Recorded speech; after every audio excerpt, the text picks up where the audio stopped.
बिस्मिल्लाहिर्रहमानिर्रहीम।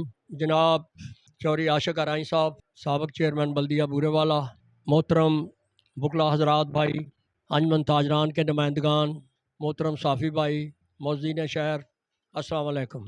सबसे पहले तो मैं आप तम सब दोस्तों का, जितने भी दोस्त यहाँ तशरीफ़ लाए हैं, हमारी इस महफ़िल की रौनक को दुबाला किया है, उन सब भाइयों का दिली तौर पर मशकूर हूँ। चूँकि जैसा कि आप सबको मालूम है कि आज यौम आज़ादी है, 14 अगस्त का हम खुशी का दिन मना रहे हैं और हर साल बाकायदगी से पूरी दुनिया में जितने भी पाकिस्तानी रहते हैं इस दिन को बड़ी खुशी से मनाते हैं।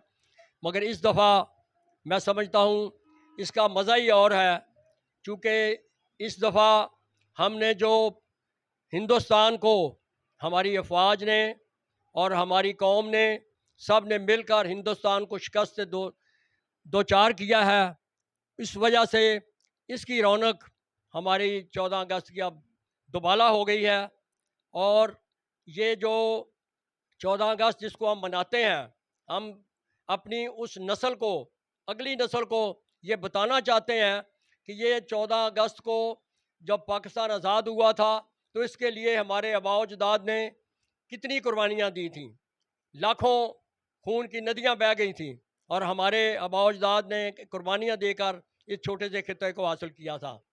और ज़ाहिर है इसकी हिफाजत अब हम सब के ज़िम्मा है और इसमें ख़ास तौर पर अफवाज पाकिस्तान का बहुत बड़ा रोल है, जो हमारे दिन रात हम सोते हैं वो रात को पहरा देते हैं, हमारी हिफाजत करते हैं, शहादतें लेते हैं, हर बुरे वक़्त में, हर मुश्किल हालात में अपने मुल्क की खिदमत करते हैं। खा फ्लड हो, खा ज़लज़ला हो, खा को और आफत हो, तो वो हमारी हर तरह इमदाद भी करते हैं और मुल्क का दफा भी करते हैं।